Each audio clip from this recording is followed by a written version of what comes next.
Ahoj, vítejte u další společné jízdy, tentokrát zase zpátky v Praze. Počasí začíná vypadat jako jaro, takže do Nuslí pojedeme dneska delší oklikou a ukážu vám další parádní cyklotrasu, tentokrát na druhé straně města, než to bylo minule.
Teď do Strašnic a tam se potom vrátíme do Nuslí, a abyste viděli, že i tahle strana Prahy je naprosto OK, pokud jde o cyklodopravu.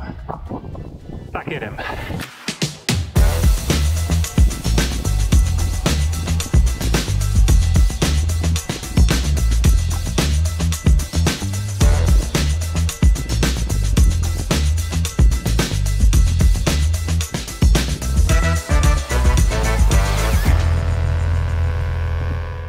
Máme za sebou Letnou a Karlín, to už jsou trasy, které znáte, kde už jsme spolu byli.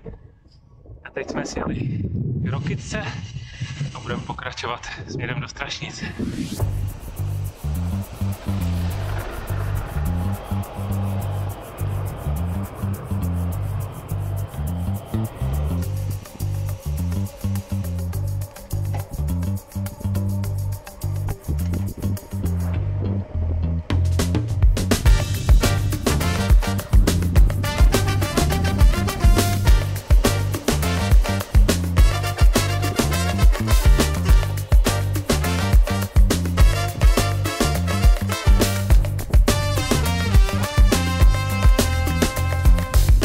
Dneska jsem poprvé vzal na sebe jarní verzi oblečení pro jízdu po městě.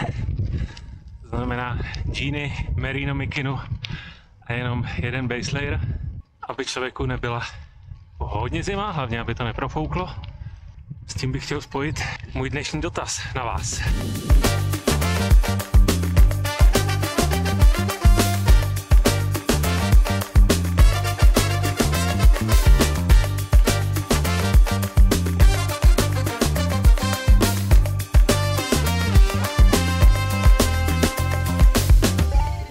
Jak se oblíkáte, když jezdíte po městě? Myslím jako vysloveně commuting. Nemyslím tím, když se jedete projet na dlouhý švih a projíždíte přes Prahu, ale když jedete z domova do kanceláře, nebo na schůzku, nebo do hospody. Jak to máte?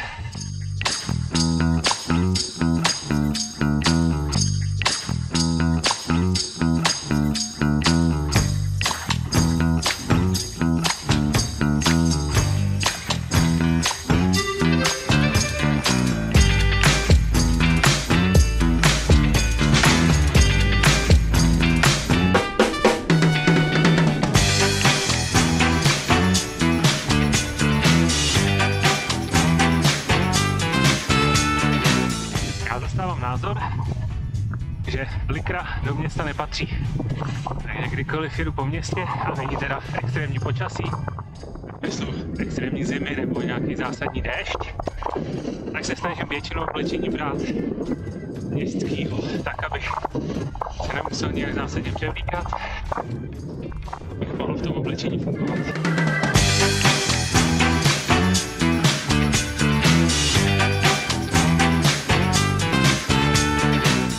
myslím, že je lepší a prospívá to obecnému vnímání estetiky, když při cestě na kafe nebo na pivo člověk nevypadá jako super sportovec, ale jako normálně oblečený týpek ve městě. A upřímně myslím si, že na nás cyklisty potom chodci a další účastníci provozu ve městech trošku líp koukají.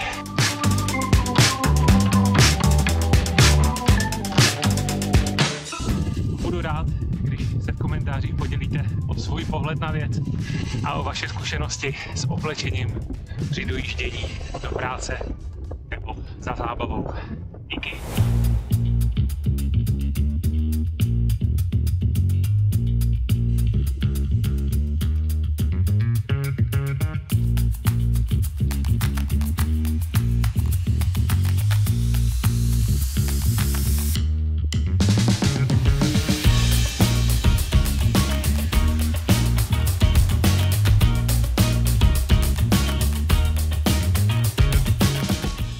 No ale už jsme skoro ve Strašnicích a tenhle ten kousek, kde zrovna jsme, je, myslím, meandr Rokytky a zase jedná se o pár set metrů, ale je to tak osvěžující věc, zvlášť když tudy člověk jede někdy ráno do práce nebo potom večer z práce, tak tady si úžasně vyčistí hlavu.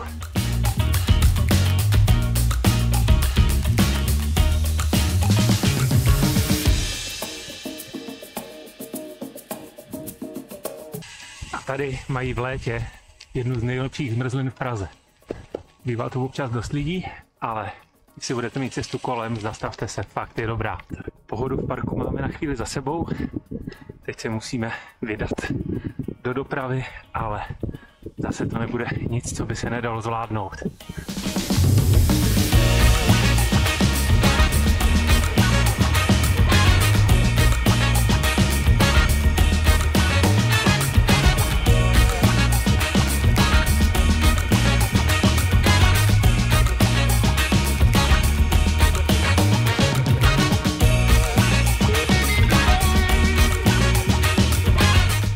Za sebou asi nejvyšší bod celé trasy, pak už si to mastíme dolů až do Nuslí.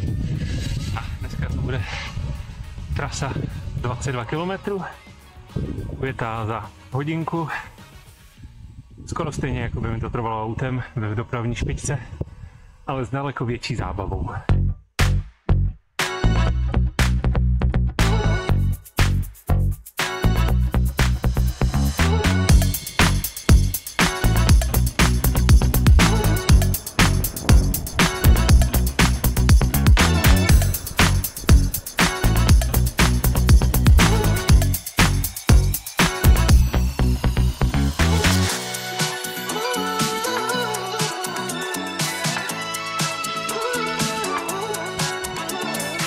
Ve Strašnicích.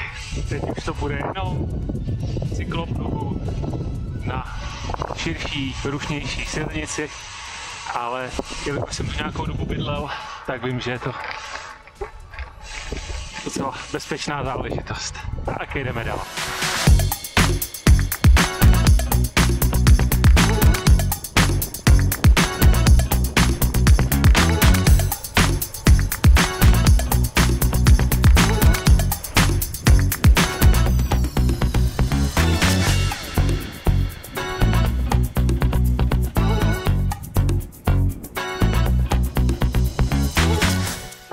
Se blížíme ke konci, teď už je přede mnou jenom průjezd kolem Bohemky a jsem v cíli. Takže se mějte krásně a uvidíme se příště u nějakého dalšího cyklovýjezdu. Mějte se.